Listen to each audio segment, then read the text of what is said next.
अभी हर एक एडजस्टमेंट के अपन दो दो इफेक्ट्स देखेंगे। ऊपर वाला अकाउंट कौन सा है? ट्रेडिंग। नीचे क्या है? P&L। और यहाँ पे क्या है? बैलेंस शीट, जिसमें ये साइड लायबिलिटीज, ये साइड एसेट्स। ठीक है, चालू करें। सबसे पहला क्लोजिंग स्टॉक, हर इसमें एडजस्टमेंट आने वाली है। फर्स्ट इफेक्ट ट्रेडिंग अकाउंट के क्रेडिट में by closing stock. And second effect किधर आएगा? बैलेंस शीट के एसेट साइड में। क्या नाम से लिखोगे? Stock in trade. ठीक है, ये फर्स्ट एक एक करके। अब इसके बिट्स करके नहीं देना है, एक ही वीडियो बनाना है ना, टुकड़े टुकड़े करके देना है। क्लोजिंग स्टॉक का इधर आएगा, चल जाएगा ना? तो फिर मैं ये रफ करूँ ना? ठीक है, वैसे तो मैं वो चार्ट भेजूंगा तुमको याद रखने के लिए, बट फिर भी इफेक्ट कहाँ पे जाएगा? फर्स्ट इफेक्ट ट्रेडिंग अकाउंट के क्रेडिट साइड में, और दूसरा स्टॉक इन ट्रेड। अब ध्यान में क्या रखना है? प्राइस क्या लेंगे हम? कॉस्ट प्राइस और market price, whichever is less. जो भी कम रहेगी, कॉस्ट प्राइस रहो या मार्केट प्राइस रहो, जो भी प्राइस कम रहेगी। लेट्स से कॉस्ट प्राइस दिया है 36,000 और मार्केट प्राइस है 38,000, हम कौन सी वैल्यू लेंगे? 36,000। ठीक है, ये कौन से बेसिस पे होता है? According to accounting standard 2 valuation of inventories. उसमें ऐसे बोला है कि always consider the value of inventory as cost price और एनआरवी, मतलब net realisable value, whichever is less. Clear है? क्लोजिंग स्टॉक समझा? रफ करूं?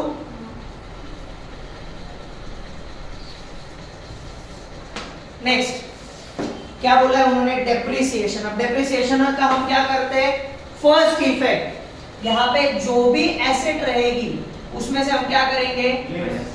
Less depreciation, first effect. Second effect क्या आएगा? हमारे लिए वो खर्चा है, तो P&L अकाउंट के डेबिट साइड में टू डेप्रिसिएशन, एसेट 1, एसेट 2, जो भी एसेट रहेगी यहाँ पे टोटल लिखना है, एंड ग्रैंड टोटल बाहर वाले कॉलम में, ये इनर कॉलम, ये आउटर कॉलम। क्लियर है? फर्स्ट इफेक्ट क्या करना है?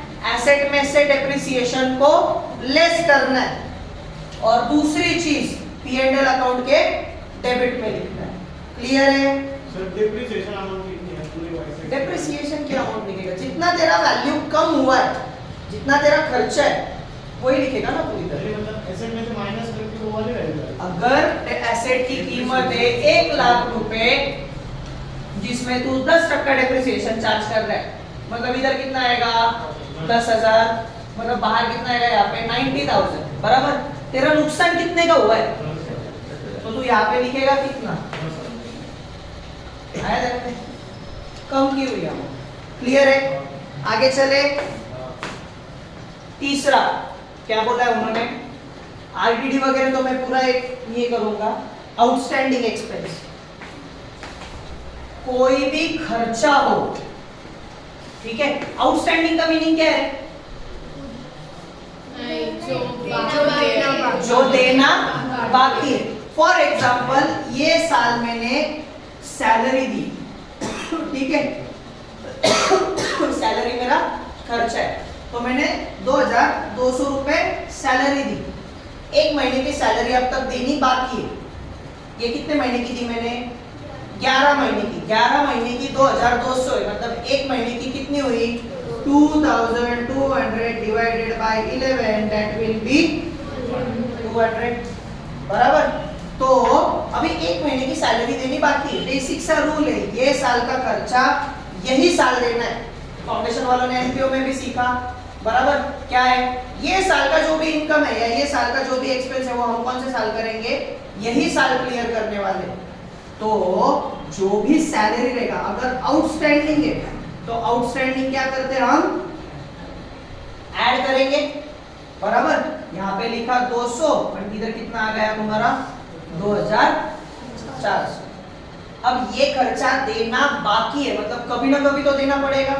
अब जब भी देना पड़ेगा, मतलब ये हमारी क्या हो गई? लायबिलिटी। तो लायबिलिटी में हम क्या लिखेंगे? आउटस्टैंडिंग एक्सपेंस, यहाँ पे आ गया नाम सैलरी। समझो वेजेस रहा तो और वेजेस जो भी रहेगा, तो आउटस्टैंडिंग एक्सपेंस का आउटस्टैंडिंग एक ध्यान में रखना है, आउटस्टैंडिंग क्या करते ऐड करते, प्रीपेड या प्री रिसीव्ड क्या करेंगे लेस करेंगे। इसका ये अलग क्या रहेगा कि लेट से प्रीपेड, अब इंश्योरेंस है, इंश्योरेंस हमने भरा 3000 और एडजस्टमेंट में था कि 600 रुपए प्रीपेड था, बराबर। अब प्रीपेड है, अगले साल का खर्चा अगर ये साल आया है, ये साल हमने दिया है, ये साल के प्रॉफिट में आना चाहिए क्या? वो नहीं आना चाहिए। हम क्या करेंगे लेस प्रीपेड 600, मतलब ये साल कितना खर्चा आया हमारा 2400। अब ये 600 ऑलरेडी दे दिए, अगले साल ये 600 देने की जरूरत है क्या? नहीं, मतलब ये हमारी क्या बन गई एसेट। तो प्रीपेड एक्सपेंस इंश्योरेंस जो भी वैल्यू है 600 वो लिख देंगे, ठीक है। इसका ही अपोजिट, अब यही चीजें इनकम में भी आ सकती है। अगर हमको बोला कि इंटरेस्ट रिसीव्ड, इंटरेस्ट आया 1800 और एडजस्टमेंट में बोला है कि और 100 रुपीज आना बाकी है, बराबर। अब ये साल का इनकम है, हम क्या कर देंगे ऐड आउटस्टैंडिंग है, ऐड आउटस्टैंडिंग 100 बाहर आ जाएगा 1900। अब आना बाकी है, आया है क्या? कभी ना कभी मिलेगा, मतलब ये हमारी क्या बन गई एसेट। तो ये एसेट साइड में आ जाएगा आउटस्टैंडिंग इनकम, यहाँ पे ये कर दिया क्या है रेंट इंटरेस्ट है ना।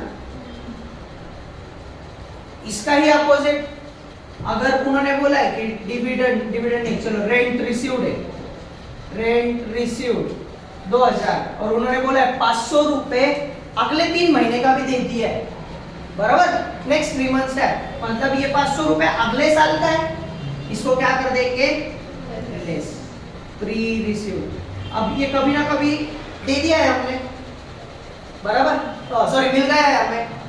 जो रेंट आना था उसमें 500 रुपए अगले साल के ये साल मिले, मतलब अगले साल मिलने वाले क्या वो 500 रुपए? नहीं, ये हमारी क्या बन गई लायबिलिटी। तो प्री रिसीव्ड इनकम यहाँ पे आ गया रेंट 500। अपोजिट चलता है, इधर का जो भी है, इधर का आउटस्टैंडिंग कहा जाता है लायबिलिटी में, यहाँ का प्रीपेड कहाँ पे जाता है एसेट में, इधर का आउटस्टैंडिंग किधर जाता है एसेट में, यहाँ का प्री रिसीव्ड किधर जाता है लायबिलिटी में। अपोजिट चलता है, ध्यान देना है, ठीक है, क्लियर है। इतना ध्यान में रखो कि अपने को सिर्फ ये साल का ही सोचना है, अपने को अगले साल, उसके अगले साल, पिछले साल कुछ सोचना नहीं है, ओनली करंट ईयर, क्लियर है, ठीक है। नेक्स्ट क्या है वो हो गया। अब RDD goods taken for personal use. अब जो भी गुड्स टेकन वाली एडजस्टमेंट है, मेजरली इसके दो साइड में इफेक्ट आता है, एक जाता है ट्रेडिंग में, दूसरा जाता है P&L के डेबिट में। सिर्फ कुछ कुछ ऐसे जो अलग जगह पे जाते हैं, उसमें भी एक ही है एक्चुअली।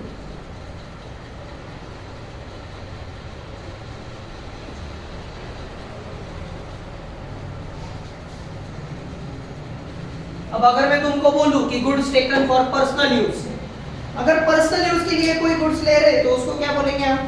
ड्राइंग बोलेंगे, बराबर। पहला effect bye goods taken for personal use, ये पहला इफेक्ट। दूसरा इफेक्ट किधर जाता है? सिंगल एंट्री याद है क्या? ताजा ताजा फ्रेश है, बराबर। ड्राइंग हम क्या करते हैं? ऐड करते हैं, लेस करते हैं, पक्का। सिंगल एंट्री में क्या करते हैं? सिंगल एंट्री में हम ड्राइंग को ऐड कर रहे हैं, क्यों? क्योंकि वहां पे हम रिवर्स कैलकुलेशन कर रहे हैं, बराबर। जनरल सिनेरियो में हम क्या करेंगे? Capital less drawing. तो फर्स्ट इफेक्ट किधर है? ट्रेडिंग के क्रेडिट में। सेकेंड इफेक्ट कैपिटल में से माइनस करना है। अब ये बहुत क्रूशियल एडजस्टमेंट है जो तुमको अगले साल परेशान कर सकती है, क्योंकि अगले साल संगमनेर कॉलेज क्या करता है? संगमनेर कॉलेज, सह्याद्री कॉलेज ये कैपिटल अकाउंट अलग से बनाता है। ओहरा कॉलेज क्या करता है? ओहरा कॉलेज जैसे बुक में दिया है वैसे ही छाप लेता है और पूरा की पूरा कैपिटल में ही पसारा कर लेता है, मतलब लायबिलिटीज में, जो कि प्रेजेंटेबिलिटी के लिए बहुत गंदा लगता है। तो अगले साल से तुमको कैपिटल अकाउंट अलग से बनाना है, तो कैपिटल में से क्या होता है, ड्रॉइंग माइनस होता है। फर्स्ट इफेक्ट ट्रेडिंग के क्रेडिट में, सेकेंड इफेक्ट कैपिटल में से लेस। क्लियर है, पक्का, याद हुआ? आगे चले, नेक्स्ट डूबे अंदर। सेकेंड चीज क्या है, goods taken for personal use हुआ, अभी गुड्स डिस्ट्रॉयड बाय फायर, मतलब क्या हुआ, फायर हुआ या थेफ्ट हुआ, हमारा नुकसान हुआ है। ट्रेडिंग के क्रेडिट में, प्रॉफिट एंड लॉस के डेबिट में क्या आ जाएगा, टू लॉस बाय फायर या टू लॉस बाय थेफ्ट। ठीक है, क्लियर है? अब एक मस्त सी एक एडजस्टमेंट देता हूं यहां पे लिख के,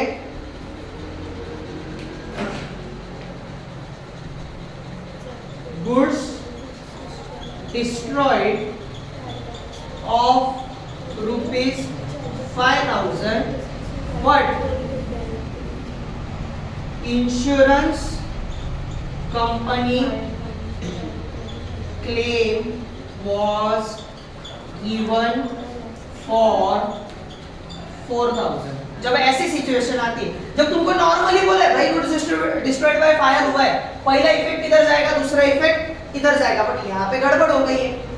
यहाँ पे सिचुएशन क्या हुई है, उन्होंने बोला है सर आपका माल तो गया है 5,000 का, लेकिन कंपनी ने आपको कितना रुपया दिया है, 4,000 रुपीज वापस दे दिया है, मतलब मेरा नुकसान कितने का हुआ है, ओनली 1,000।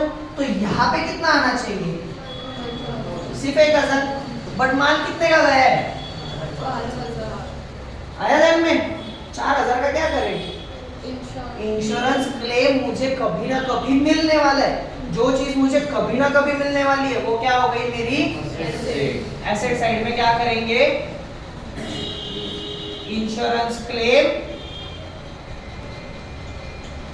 समझा, सारा पूरा इफेक्ट आ गया, 4,000 प्लस 1,000 5,000। समझा, माल कितने का गया, 5,000 का, जिसमें से कितना रुपया वापस मिला, मतलब नुकसान कितने का हुआ। जब भी ये एडजस्टमेंट आएगी तो 3 जगह पे इफेक्ट जाने वाला है, ध्यान रखना। जब प्लेन कुछ नहीं बोला है तो 2 ही करना है, goods destroyed by fire, loss by fire. लेकिन जब इंश्योरेंस क्लेम देंगे उस पे तो 3 जगह पे अपने को पोस्ट करना है। फर्स्ट ट्रेडिंग के क्रेडिट में जितने का माल गया है वो, सेकंड जितने का क्लेम आया है बैलेंस शीट के एसेट साइड में, और जो भी बची हुई अमाउंट है उतने का हमारा क्या है, लॉस बुक करना है। क्लियर है, पक्का, आगे चले। ठीक है, अभी मेन आरडीडी, ओके,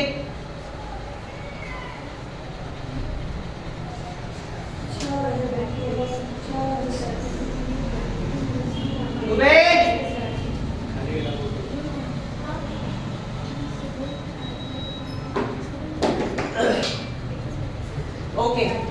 अभी ये अपना बेसिक फॉर्मूला है जो हम मेंटेन रखते हैं, हमने हमेशा रखना है। वो फॉर्मूला वैसे लिखना है, क्या है, 2 bad dates old and new bad dates and new RDD बराबर। आरडीडी मतलब क्या, रिजर्व फॉर डाउटफुल डेट्स, बराबर। आगे चल के जो मेरा नुकसान होने वाला है वो नुकसान से मैं अभी बच के रहूं, इसके लिए मैं क्या करता हूँ, कुछ पैसा साइड में निकाल के रखता हूँ। मैं एक अकाउंट बना देता हूँ, भाई इतना इतना मेरा नुकसान होने वाला है, ये हिसाब से इतने लोग मेरा पैसा डुबाएंगे, ये इतना नुकसान मेरा होने वाला है। ठीक है, अब सिचुएशन क्या है, ये वाले साइड में ज्यादा कटकट होती है, बराबर। ये सीक्वेंस कभी भूलना नहीं, जो सीक्वेंस अभी लिख के दे रहा हूँ, लर्न कर लो, जो करना है करो। Debtors add unrecorded sales add bills receivable dishonoured. अब लेस का शुरू होता है, लेस में सीक्वेंस ध्यान में रखना है। सबसे पहले लेस बैड डेट्स, फिर एक स्पेस आएगा, यहाँ पे जो वैल्यू आएगी वो वैल्यू पे क्या कैलकुलेट करना है, आरडीडी, फिर वापस स्पेस दे देना है, फिर आएगा reserve for discount on debtors, जो कौन से वैल्यू पे आएगा, आरडीडी लेस की हुई वैल्यू। तो हमेशा क्या ध्यान में रखो कि जब भी आपको लेस आ रहा है तो अगला जो आइटम है परसेंटेज बेसिस पे वो आपको किस पे कैलकुलेट करना है, जो सब्सट्रैक्टेड अमाउंट है उस पे करना है। ठीक है, फॉर्मूला क्या है, debtors add unrecorded sales add bills receivable dishonoured, उसमें से माइनस क्या होगा, सबसे पहले बैड डेट्स, फिर आरडीडी और फिर रिजर्व फॉर डिस्काउंट। अब ये सारी चीजें जो है, ठीक है, ये तुमको कहां पे मिलेगा रे, एडजस्टमेंट, ये तुमको कहां पे मिलेगा, ये तुमको कहां पे मिलेगा, इनके ही इफेक्ट कहां पे आ रहे, जो भी न्यू है। तो ध्यान दे, मोबाइल देखते बैठ रहे थे तो हर लेक्चर में गाली खानी है मेरी, हर एक लेक्चर में, फिर वो बाद में वापस पूछेगा सर ये नहीं समझा, वो करना पंचायत है, बोलना चाहिए ना, उनको लगेगा किसको बोला।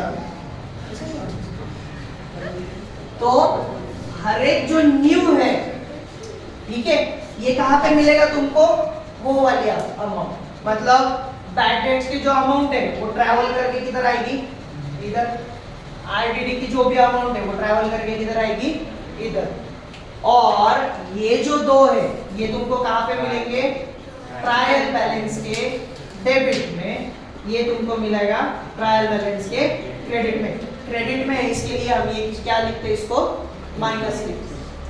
क्लियर है, आया ध्यान में।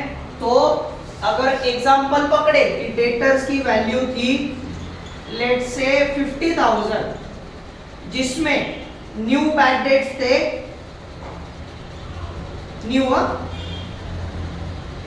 न्यू बैड डेट्स थे 5,000 और न्यू आरडीडी, ये सारी चीजें तुमको कहां पे मिली है, एडजस्टमेंट में। आरडीडी उन्होंने बोला है 5%, ठीक है।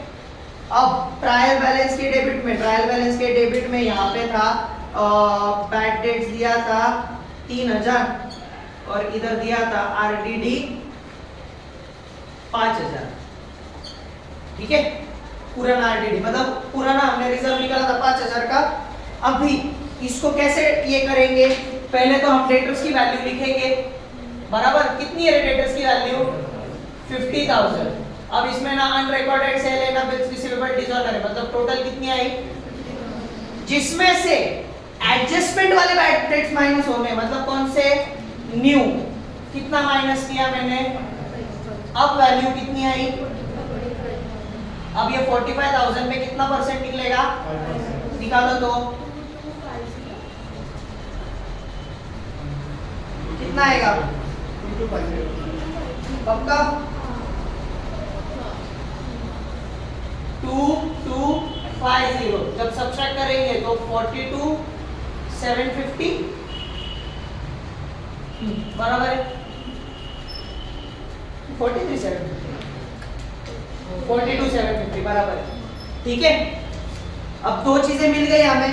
पहली चीज क्या है, बैड डेट्स मिला 5,000, जो कि हम कहाँ लिख देंगे, न्यू बैड डेट्स में। आरडीडी मिली हमें, न्यू आरडीडी 2250, और बाकी के जो दो है, जो ओल्ड वाले, ये हमको कहां से मिलते हैं, ट्रायल बैलेंस में। ओल्ड बैड डेट्स कितना दिया है, आरडीडी कितना दिया है, ओल्ड आरडीडी 5,000, मतलब वैल्यू कैसे आएगा 538 10 to 50 माइनस 5,000, कितने का नुकसान है हमारा 5,250। तो इसका और इसका दो इफेक्ट है, इसका और ये वाले इसका कितना इफेक्ट है, समझा। पहला किधर दिया हमने, बैड डेट्स, जो एडजस्टमेंट में बोला था हमने, डेटर्स में से क्या किया, वो माइनस किया। आरटीडी जो बोला था 5%, जो आई हुई वैल्यू है 50,000 नहीं, बैड डेट्स सब्सट्रैक्ट की हुई जो वैल्यू है उस पे हमने क्या निकाला आरडीडी निकाला, new RDD, new direct, old वाला हमको कहाँ पे मिल गया, ट्रायल बैलेंस में मिल गया। क्लियर है? इतना आ गया तो भी आराम से, प्रॉब्लम तो वैसे भी सॉल्व हो रहा है, वो इश्यू ही नहीं है। सिर्फ ध्यान में क्या रखना है, जब भी कोई भी एडजस्टमेंट करो ना तो तुरंत फर्स्ट एंड सेकंड इफेक्ट दो। हम क्या करते हैं, पहले एक साइड का इफेक्ट दे देंगे, फिर वो वैसे ही पड़ा रहता है, फिर बाद में चल के सेकंड का इफेक्ट देते हैं, तो फिर वो प्रॉब्लम टैली होने ही नहीं वाला है।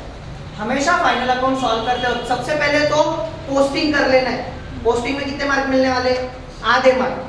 12 का अगर क्वेश्चन रहेगा तो 6 मार्क पोस्टिंग के, 4 मार्क एडजस्टमेंट के, 2 मार्क टैली के।